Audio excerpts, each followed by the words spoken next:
बोलिए श्री वृंदावन बिहारी लाल की जय। जय जय राम। श्री राम जय जय राम। बोलिए। श्री श्री राम राम जय राम राम जय जय जय राम राम। श्री राम जय राम जय जय राम जय जय राम। श्री राम जय जय राम। श्री श्री राम राम जय जय राम राम जय जय जय जय राम। राम श्री राम जय जय राम रघुपति राम राघव राजा राम। पतित पावन सीताराम। रघुपति रघुपति राघव राघव राजा राजा राम। राम पतित पावन सीताराम जय जय राम। जय जय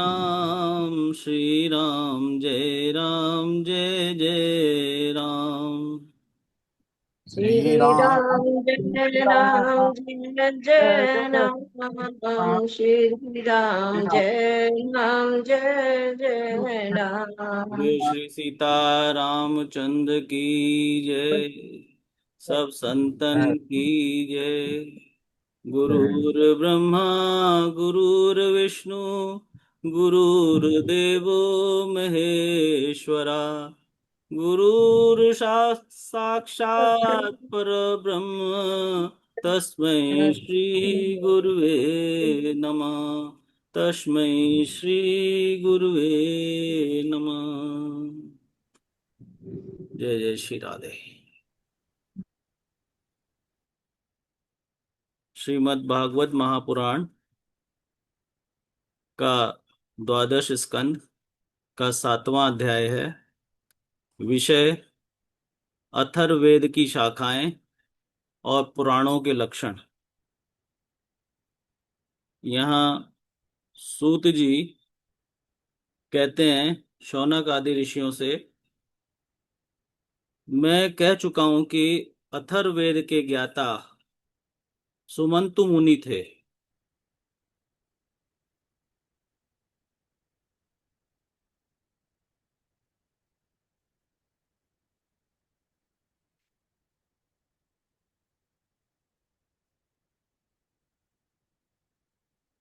उन्होंने अपनी संहिता अपने प्रिय शिष्य कबंध को पढ़ाई। कबंध ने उस संहिता के 2 भाग करके पथ्य और वेद दर्शकों को उसका अध्ययन कराया। वेद दर्श के 4 शिष्य हुए हैं, शौकिल्यानी, ब्रह्मबली, मुदोश, पिपलायनी। अब पथ्य के शिष्यों के नाम सुनो। शौनक जी पथ्य के 3 शिष्य थे, कुमुद, शुनक, अथर्ववेत्ता, जाजली। अंगिरा गोत्रोत्पन्न सुनक के 2 शिष्य थे, बब्रु और सैंदवायन। उन लोगों ने 2 संहिताओं का अध्ययन किया।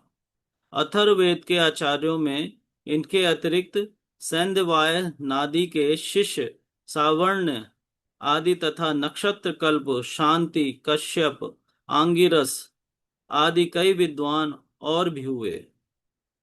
अब मैं तुम्हें पौराणिकों के संबंध में सुनाता हूँ। शौनक जी, पुराणों के 6 आचार्य प्रसिद्ध हैं, त्रयारुणी, कश्यप, सावर्णी, अकृतवर्ण, वैशंपायन और हारीत। इन लोगों ने मेरे पिताजी से एक एक पुराण संहिता पढ़ी थी। मेरे पिताजी ने स्वयं भगवान व्यास से उन संहिताओं का अध्ययन किया था। मैंने उन 6 आचार्यों से सभी संहिताओं का अध्ययन किया है। उन 6 संहिताओं के अतिरिक्त और भी 4 मूल संहिताएं हैं। उन्हें भी कश्यप, सावर्णी परशुराम जी के शिष्य आकृतवर्ण और उन सब के साथ मैंने व्यास जी के शिष्य श्री रोमहर्षण जी से, जो मेरे पिताजी थे, अध्ययन किया था।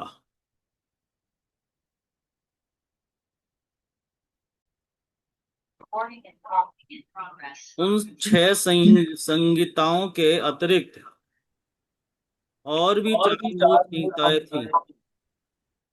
उन्हें भी कश्यप, सावर्णी, परशुराम जी के शिष्य आकृतवर्ण और उन सबके साथ मैंने व्यास जी के शिष्य श्री रोमहर्षण जी से, जो मेरे पिताजी थे, अध्ययन किया।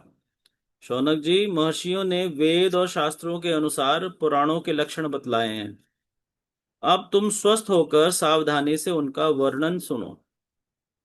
शौनक जी, पुराणों के पारदर्शी विद्वान बतलाते हैं कि पुराणों के 10 लक्षण हैं: विश्वसर्ग, विसर्ग, वृत्ति, रक्षा, मनवंतर, वंश, वंशानुचरित, संस्था, हेतु और अपाश्रय।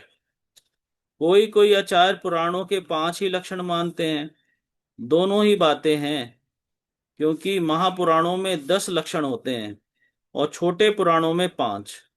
विस्तार करके 10 बतलाते हैं और संक्षेप करके 5। अब इनके लक्षण सुनो। जब मूल प्रकृति में लीन गुण शुद्ध होते हैं, तब महत्तत्व की उत्पत्ति होती है। महत्तत्व से तामस, राजस और वैकारिक, सात्विक, 3 प्रकार के अहंकार बनते हैं। त्रिविध अहंकार से ही पंचन पंच तन मात्रा, इंद्री और विषयों की उत्पत्ति होती है। इसी उत्पत्ति क्रम का नाम सर्ग है। परमेश्वर के अनुग्रह से सृष्टि का सामर्थ्य प्राप्त करके महत्तत्वादी पूर्व कर्मों के अनुसार अच्छी और बुरी वासनाओं की प्रधानता से जो ये चराचर शरीरत्वक जीव की उपाधि की सृष्टि करते हैं, वह बीज से दूसरे बीज के समान, इसी को विसर्ग कहते हैं। चर प्राणियों की अचर पदार्थ वृत्ति अर्थात जीवन निर्वाह की सामग्री है। चर प्राणियों के दुग्ध आदि भी इनमें से मनुष्यों ने कुछ तो स्वभाववश कामना के अनुसार निश्चित कर ली है और कुछ ने शास्त्र के आज्ञा अनुसार।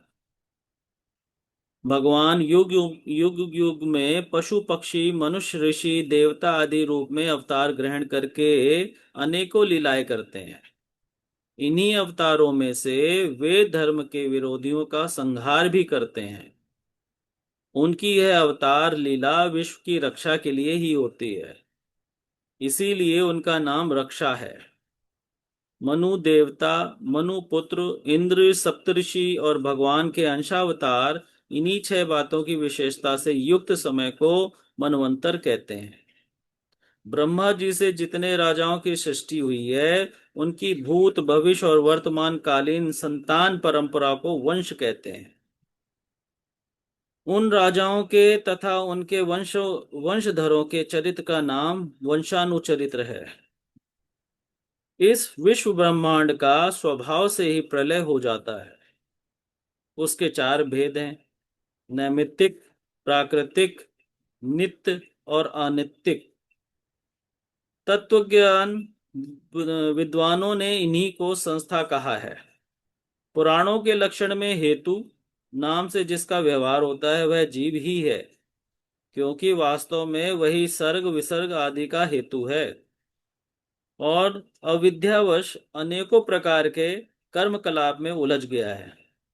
जो लोग उसे चैतन्य प्रदान की दृष्टि से देखते हैं, वे उसे अनुशयी अर्थात प्रकृति में शयन करने वाला कहते हैं, और जो उपाधि की दृष्टि से देखते हैं, उसे अव्याकृत अर्थात प्रकृति रूप कहते हैं। जीव की वृत्तियों के 3 विभाग हैं: जागृत, स्वप्न और सुषुप्ति। जो इन अवस्थाओं में इनके अभिमानी विश्व तेजस और प्राज्ञ के मायामय रूपों में प्रतीत होता है, उन अवस्थाओं से परे तुरी तत्व के रूप में भी लक्षित होता है। वही ब्रह्म है। उसी को यहाँ अपाश्रय शब्द से कहा गया है। नाम विशेष और रूप विशेष से युक्त पदार्थों पर विचार करें तो वे सत्ता मात्र वस्तु के रूप में सिद्ध होते हैं। उनकी विशेषताएं लुप्त हो जाती हैं। असल में वह सत्ता ही उन विशेषताओं के रूप में प्रतीत भी हो रही हैं और उनसे पृथक भी हैं। ठीक इसी न्याय से शरीर और विश्व ब्रह्मांड की उत्पत्ति से लेकर मृत्यु और महाप्रलय पर्यंत जितनी भी विशेष अवस्थाएं हैं, उनके रूप में परम सत्य स्वरूप ब्रह्म ही प्रतीत हो रहा है और वह उनसे सर्वथा पृथक भी है। यही वाक्य भेद से अधिष्ठान और साक्षी के रूप में ब्रह्म ही पुराणोत्तर आश्रय तत्व है। जब चित्त स्वयं आत्मविचार अथवा योगाभ्यास के द्वारा सत्वगुण, रजोगुण, तमोगुण संबंधी व्यवहारिक वृत्तियों और जागृत स्वप्न आदि स्वाभाविक वृत्तियों का त्याग करके उपराम हो जाता है, तब शांत वृत्ति में त्वमसि, तत्वमसि आदि महावाक्यों के द्वारा आत्मज्ञान का उदय होता है। उस समय आत्मवेत्ता पुरुष अविद्या जनित कर्म वासना और कर्म प्रवृत्ति से निवृत्त हो जाता है। शौनक आदि ऋषियों, पुरातत्ववेत्ता, ऐतिहासिक विद्वानों ने इन्हीं लक्षणों के द्वारा पुराणों की यह पहचान बतलाई है। ऐसे लक्षणों से युक्त छोटे बड़े 18 पुराण हैं। उनके नाम ये हैं: ब्रह्म पुराण, पद्म पुराण, विष्णु पुराण, शिव पुराण, लिंग पुराण, गरुण पुराण, नारद पुराण, भागवत पुराण, अग्नि पुराण, स्कंद पुराण, भविष्य पुराण, ब्रह्म वैवर्त पुराण, मार्कंडेय पुराण, वामन पुराण, वराह पुराण, मत्स्य पुराण, कूर्म पुराण और ब्रह्मांड पुराण। ये 18 हैं। शौनक जी, व्यास जी की शिष्य परंपरा ने जिस प्रकार वेद संहिता और पुराण संहिताओं का अध्ययन, अध्यापन, विभाजन आदि किया, वह मैंने तुम्हें सुना दिया। यह प्रसंग सुनने और पढ़ने वालों के ब्रह्म तेज की अभिवृद्धि करता है। श्रीमन नारायण नारायण, श्रीमन नारायण नारायण नारायण, बद्री नारायण नारायण, बद्री नारायण नारायण नारायण, श्रीमन नारायण नारायण, श्रीमन नारायण नारायण नारायण। बोले श्री बद्रीनाथ भगवान की जय। इति श्रीमद्भागवते महापुराणे परमहंसायां संहितायां द्वादश स्कंदे सप्तोऽध्याय, सप्तमोतो अध्याय विश्राम।